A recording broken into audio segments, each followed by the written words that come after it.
Hello, JA Inspire educators. This video will walk you through how to prepare your students for the JA Inspire Virtual Career Expo and how to navigate the Career Expo during the live dates.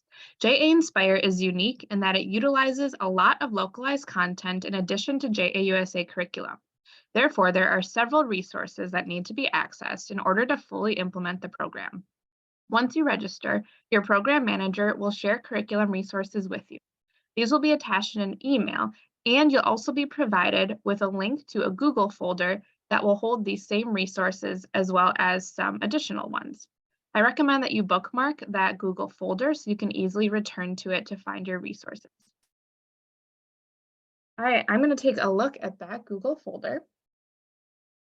We're going to take a look at the middle school materials today. The high school materials are very similar. They're just going to go a little more in depth into the topics provided. So here we have a J Inspire Virtual Middle School Teacher Guide. This is an 18-page guide that shows teachers an overview as well as some tips for implementing it. So do recommend taking a look at that guide. I will point out that the program modules and the pre-lessons are designed to be self-guided for students. However, it is still good to look at the implementation to see how to implement it in class. You also could implement it as a full class rather than doing the self-guided way. We'll talk about that a little bit more when we take a look at that. The next important item is the middle school student materials. So this is what students will use to actually access the course. So this student materials sheet involves the link to the guidebook, as well as these local resources. It's recommended that students at least complete sessions 1, 2, and 4 before attending the live dates or exploring the expo. Preparing for the virtual expo adds value and provides direction for students so that they really get the most out of the experience. Sessions 1 and 2 talk about student interests. There's a career interest inventory that students take, and they start to align their interests with some career clusters. Knowing that information is really going to help them to make a plan for where they want to go once they go into the career expo. And session 3 talks about soft skills. Session 4 here, this one's important because it includes the link to the career fair exhibitor information. Okay, so students will take the information they learned about themselves, their interests and their career clusters, and they're able to start to make a plan for what booths they want to visit when they do go to the Career Expo. So this guide will show the name of the booth, the company name. When you click on that, it goes to the company website, a short description of the company, and then it also tells you what career clusters the jobs in that company most closely align with. So if a student was interested in business, they could take a look and see which booths align with that business career cluster. So this is a great resource when preparing to go to the Career Expo. All right. Session 5 includes information on the webinars. So this resource here shows all of the webinars that we have in the auditorium of the Career Expo. It includes information on the upcoming live webinars, as well as our pre-recorded ones. So if none of these times work for your class, I recommend taking a look at previously recorded live webinars instead. So this shows the ones that we recorded in December. So you can do this, make a plan as a class to view a webinar together, or students can do it individually.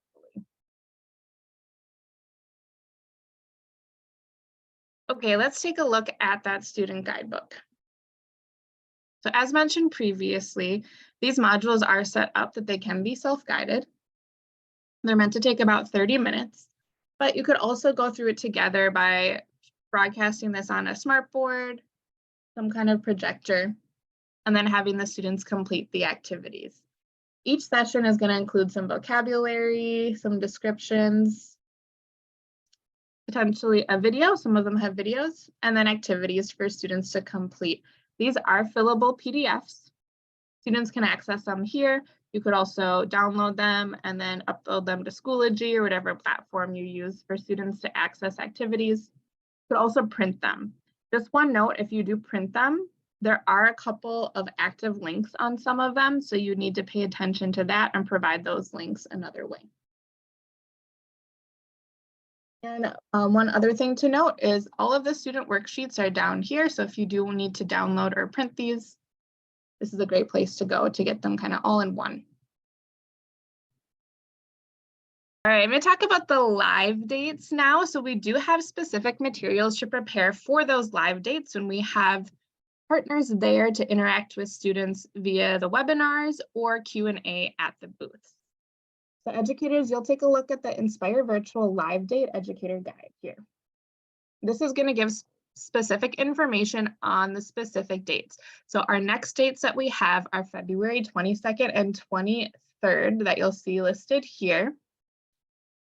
This includes information on the event agenda as well as prizes. So after the event, all educators that have educators classes that attended the live event will receive some gift cards. Educators, you can choose how you'd like to distribute those gift cards to students. There are some examples of ways that you could determine that. One way is by completion of the student activity sheet that goes along with the live dates.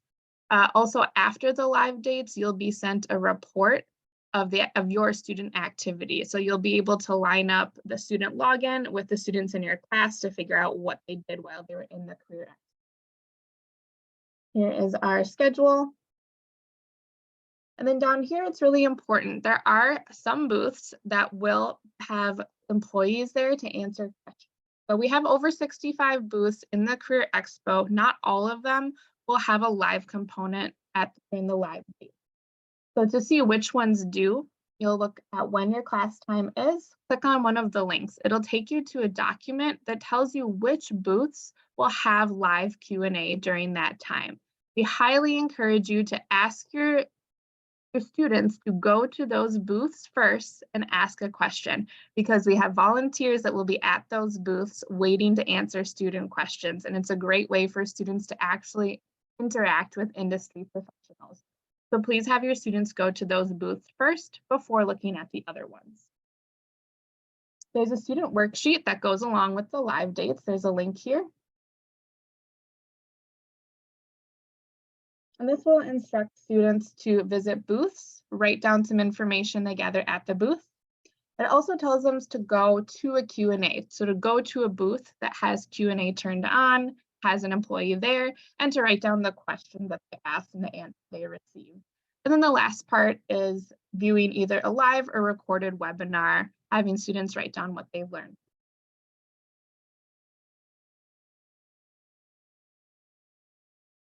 Great. And lastly, within this guide is information that teachers can share with students about interacting at the booths and doing the booth Q&A.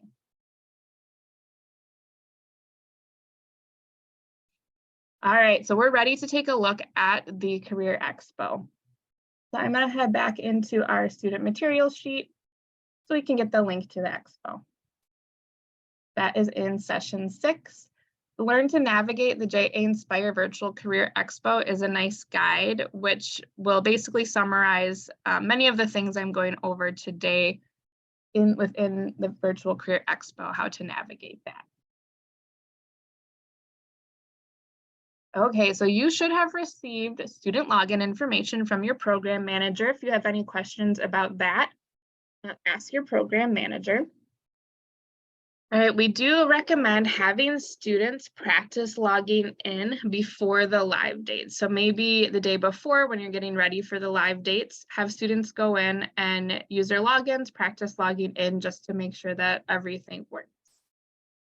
So to log in, we'll click login. And students will enter their username, which is in the format of an email. VFairs does require them to be in email format, though it doesn't have to be a real email. So I'm going to use my test student here. Logging in. There is a welcome video. I'm going to skip that right now.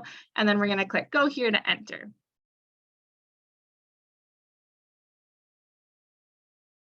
Let's go into the auditorium first to take a look at the webinars. Go into the auditorium, click here to view webinars. There's another welcome video. And then at the top, these are where you can see the different categories of the videos. The ones with the date, those are our upcoming live webinars. So if we look at February 22nd, we can see what's upcoming and when it's happening. About 15 or so minutes before the webinar, a button will appear that you can click on to join the webinar. So students could do this individually, or you could pull this up on your smartboard and listen to the webinar all together. Recorded live webinars here, this is where all of our live webinars are housed once they're recorded. So you'll see all of our December ones here.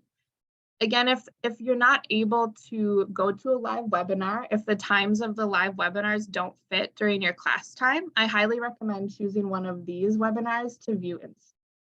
And then we have several other pre-recorded videos that fall into these other categories up here: career speakers, personal finance, preparing for a job, and some other work and career readiness. Okay, we're gonna head back to the lobby and we're gonna take a look at a booth. So you've shared with students which booths will have volunteers there today to answer questions. The most direct way to get to those booths is by their name. So I know Junior Achievement has chat going, so I'm gonna search for the Junior Achievement booth by putting in the first few letters, and then it'll pop up. You cannot hit enter, that won't work. You have to actually click on the pop-up there to go to the booth. Then I'll find where it says chat on the menu bar. And I can go ahead and ask a question here. A couple notes about questions. One is that they will not show up in the public chat unless they're answered.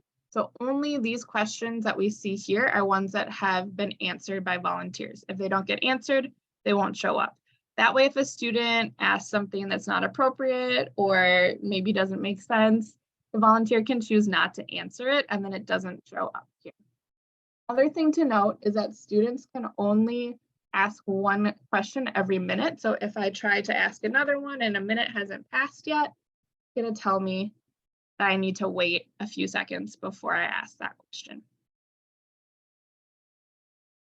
All right. Another way that students can find booths is by going to exhibit hall, and then we'll see that they're broken up into halls based on career cluster. So if I chose the agriculture career cluster, I could go to that hall and then browse the booths here and then click on a link, click on one of the booths to view here.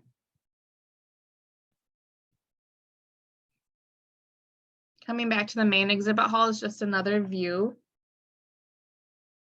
of those halls, and then we can always go back to the lobby.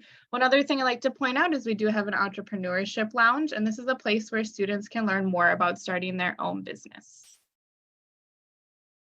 After the experience, educators, you'll receive a verification email from your program manager. There'll be a survey included there that we ask you to complete. This lets JA North know that your students did attend the Career Expo. And it also provides an opportunity for you to provide us with feedback on your experience. If you have any other questions, don't hesitate to contact your program manager, and we look forward to seeing you and your students at our next live date. Thank you.